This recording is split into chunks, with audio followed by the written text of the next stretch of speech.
Speaking of calling plays, it seemed like you guys had a little head start on USC with their board, decoding their board. Yeah, we missed you.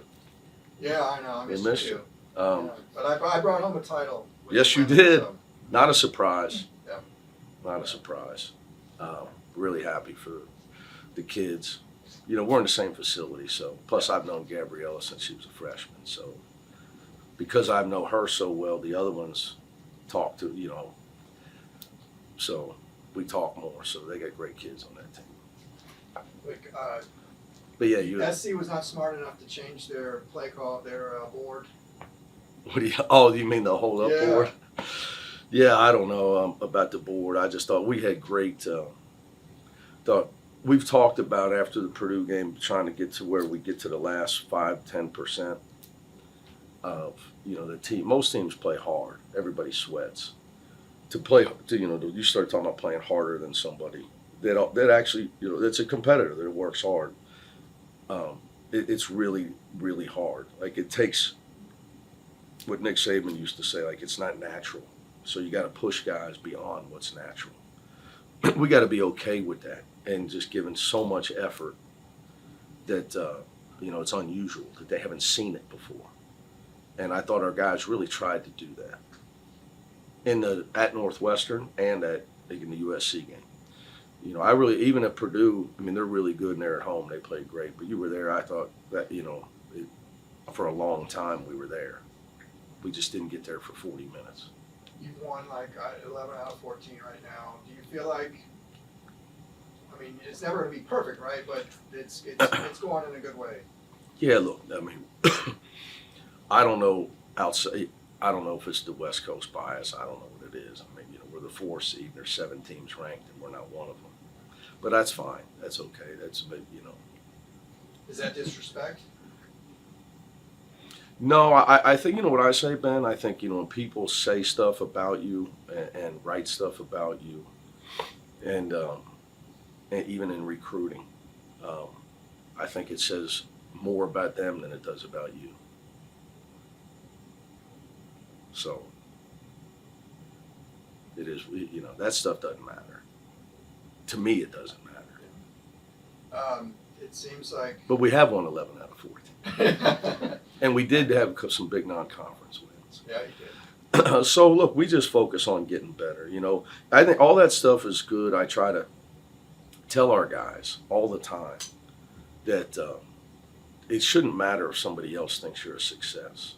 I try to be an example for them of you cannot care about what other people say. Now, in the generation of younger people who have been raised to be addicted to what other people say and to do things on social media to get other people to say things about them. And here I am telling them that stuff doesn't matter and you should ignore it. Yeah. But I've always said this as a coach, you got to, and as a person, you have to define success for yourself. And for us, we just try to focus on get better. How can I spent the last 2 days poring over our film of what we can get better at, what I can coach better. How can I help Sebastian Mack?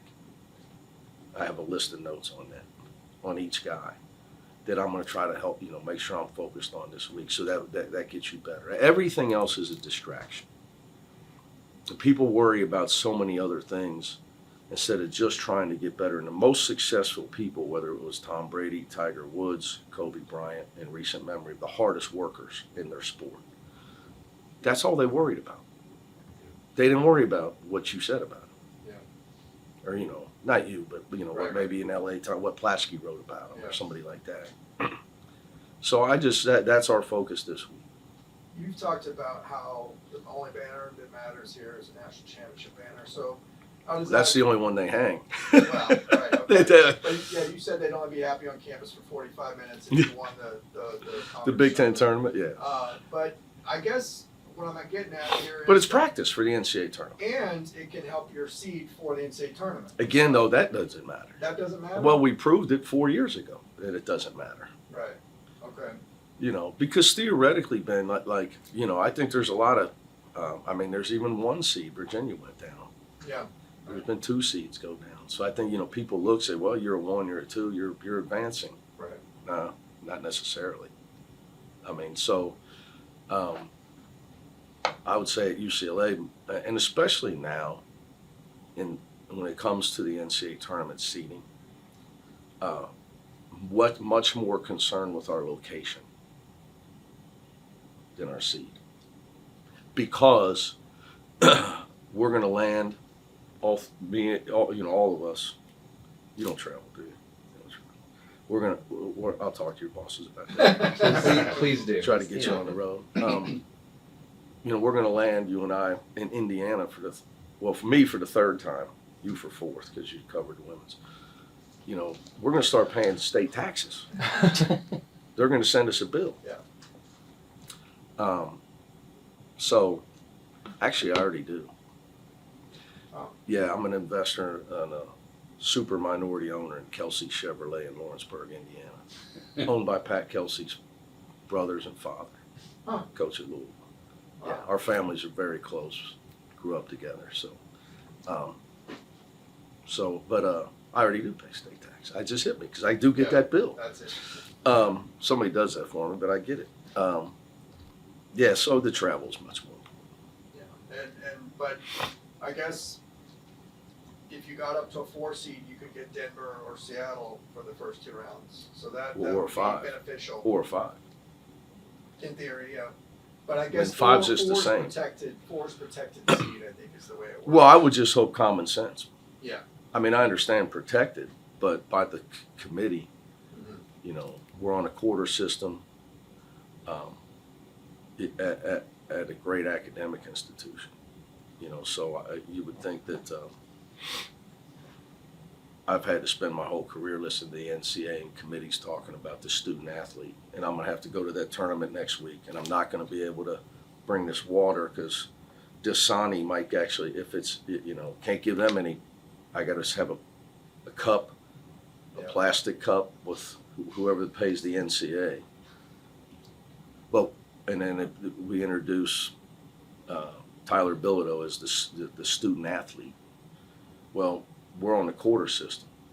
Okay, we got finals coming the last week of school. I mean, where we've been in January and February. Yeah. So, like for me, I would hope that there's some consideration for the travel piece. Because if we make it to Sunday, we're gonna do it. Should we stay and just do our laundry?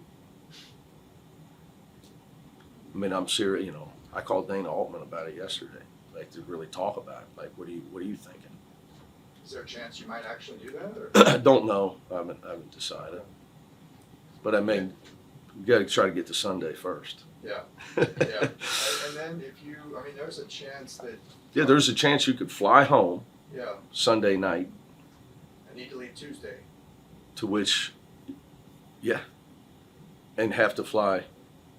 Where are you going to, Wherever. Yeah. 6 hours? I mean, and these kids go to school, and here they go to one of the best schools in the world. Yeah. I wanted to ask about a little bit off topic, but Davidson hired Steph Curry as an assistant GM, and you got so many great. Well, there's a strategy for that. There's a reason for that. Would you consider? First of all, he doing gave him $1 million, something? Okay. and second of all, if he's on your staff, he can freely call recruits. I didn't know that. Okay. So is that something? It's got nothing to do with him being a general manager. You think Assistant general manager. but it doesn't matter. I mean, do you think he's going to do any work? I don't know. I can answer that. I think he's, you know how many kids he has? First of all, from the outside looking in, he's probably my favorite player because he's a great person, because of family man. He's not entitled. He openly says, I want to be coached hard. Mm-hmm. Just no entitlement. It seems just an unbelievable father and a hell of a golfer. Now, what the hell's he got time to do for Davidson? Yeah. Besides give him money and every now and then call a recruit. Right. It allows you to call a recruit. So to get to your question, Yeah. Martin and I talk all the time. We've had a couple meetings in the last few weeks. But you know, what if like Russell's busy, by the way, he's having an unbelievable year. But I mean, if Russell wants to give $1 million and call recruits for me, absolutely. I mean, you know. The great thing is you have so many potential people that could. Like I said, role, right? you know, somebody wants to, you know, like Russell wants to call recruits for me. Yeah. And you know, that's all. I'm not going to say no to that. Yeah. Okay. You know, so are you kidding me? But you know, and like Russell's great. He's here all the time working out. Yeah. So he'll work out with our guys. Like if he shows up and they're here, he'll just jump in with them. Mm-hmm. So he does enough already. So I say that. I mean, sure, I wouldn't turn that down. Right. Does he live here in the off season since he's a local kid, or? Oh yeah, Russell. Yeah, his family's here. Okay. You know, his wife played here. Right. Sky talked about how he was able to guard some of those NBA guys in the offseason, like Harden and Darius Garland. How do you think like that helped with his defense, if it did at all? Look, it can't hurt. I think it's a huge advantage to go to UCLA. This is recruiting. And all our guys, you know, for usually after the Vegas Summer League ends, the whole NBA comes here for the weather. And probably the West Hollywood restaurants and scene. And a lot of those guys live here. I mean, Chris Paul's lived here through it all. We're members at the same country clubs. He's a great guy. He don't play up there anymore. He's playing golf with me or his brother CJ, or Barack Obama. But anyway, the ability to be in just, even though those guys aren't going that hard. I mean, do you think James Harden's going to get hurt out there? But they're up there, and it's a good exposure to watch those guys work out. It's just a tremendous advantage for our players at UCLA, and has been forever. And that thing has grown so much. Rico Hines does such an unbelievable job with it. They got 3 courts going. And, you know, they have, our guys usually go up there and play as a team when they play there. I don't know, you go up and watch it all. I've seen it a couple times. Yeah. So it's great. It's great. I don't think that has anything to do Yeah. with it. I think Sky's a tough-ass kid. And he told you in the thing, his dad played football. Yeah. You know, and guys that anticipate and take charges have a toughness about them, and I think it's an anticipation thing. Tiger did it. I think it's just you are who you are with that. You're talking about guard play at the end of the game the other day. When you refer to like guard play being important in March, is that scoring or is it just overall everything? Well, number one starts with taking care of the ball. For us, because maybe our 3 best offensive players, Tyler, Eric, and Di. And Eric's a perimeter player. He shoots it and drives. But like Tyler and Di, they need you to get them the ball a lot. So that's where passing is you know, I thought Dylan did his. Sky had the numbers the other day, but Dylan's did a better job, probably his best job of the year, of reading the switching, giving our big guy time to get open versus the switch, instead of just coming off passing sideways and getting the ball inside. Bass had a great pass, a guy got a dunk and one. So when you're a big guy, you're relying upon, at time, if you're inside, the passing is important. So taking care of the ball and passing, and then obviously, you know, production, guys making plays, late clock, Sky did a great job with that. You know? So production is big, but when you have big guys that are good, that can score, it's important that your guards get them the ball. Sorry about that. Oh. I wanted to ask one more Sky question. You know, you talked about sitting up in the rafters at Heritage Christian watching him. Has he been the player that you thought he would develop? He is now. I thought I saw it. I actually saw, you know, I just think, look, I don't want to put his business in the street. He's had a lot, his family's been through some major medical health issues. Yeah. And my heart goes out to them, and it's just been amazing to me how well he's handled it. Because he's had to be the male figure for his family and he's got quite a few younger brothers and sisters. It's just, I think being home has helped him to deal with that. But then again, he's far away from the situation because they moved. So if you guys knew it all, you'd be shocked that he's even been able to play this year. Seriously, what he's been through since the summer, what his family's been through. So I think if you're just strictly talking basketball, he's gotten, if you look at his Louisville stats, he's really, really improved at taking care of the ball. Really improved at that. And I'm trying to say keep his mind on being aggressive with his shooting. We just watched the other day, he's just trying. Because when we do drills and stuff for numbers at full speed, and he's an elite shooter, and I'm talking about, I'm not talking about a couple of drills. I'm talking about 5 months of this. Okay, so you're talking about a sample size of over 100 times going through a timed shooting drill, and you can't get the numbers he gets without really being able to shoot it. So trying to continue to keep him being, he was looking for it the other day. He was looking for it, but you got to. It's been a tough. Yeah, I know what he's going through. I know it's just to get what we've been able to get from him this year. I'm ecstatic with, because I know what he's been going through in the situation he's in with his family. If you think back to the summer, because it was basically a new team. I mean, there were 9 new guys that showed up. How close is this group to what you thought they could be when you were kind of forming your first impressions once you finally got them on the court? I think we're getting there. I think even because so many new guys and a season, you learn things. We're still there's still things that we can adjust to get better at, even though it's whatever it is today, March, whatever it is. I have no clue, but I know it's cold in LA today, and it's we don't accept this, as you know.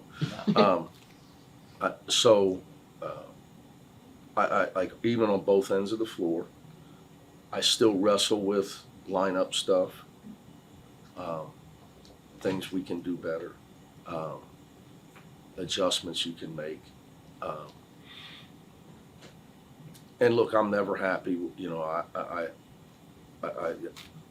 as you look at things, it's, we should have won this many more games, and I could have done this. I beat myself to death with that stuff. But when you got to try to be mature, sit back and realize it's that growth is a part of it, right? And without struggle, there can be no progress. Frederick Douglass. So, I'm proud of how they fought through the struggles. And then this week, guys, I mean, it's about let's practice being in a 1-and-out tournament. It's great practice for trying to win a 1-and-out tournament, approaching the game, okay, that like having a mentality when we play Friday night of we have to win or our season's over. Now we know it's not, but just to try to practice being in that. And I've talked to those guys. I've been actually talking to those guys about that for the last few weeks, in certain games. Even like back to when I told we were down at Illinois. And I said, okay, forget about this game tonight. Okay, there may be a game where in March where we have got to come back, and here's how we do it: maximize possessions. You can't turn it over. Can't take a bad shot. No bad. If we do all these things, we got a chance to get back in the game. Obviously, you're gonna have to make shots if you do that. They're gonna have to miss a few, and we did it. So this week another chance to really focus in on that is what we'll try to get in on. But you guys, you come in. We'll come over. Yeah, but Alex will tell you, because at some point we got to start running plays and stuff. Okay, thank you.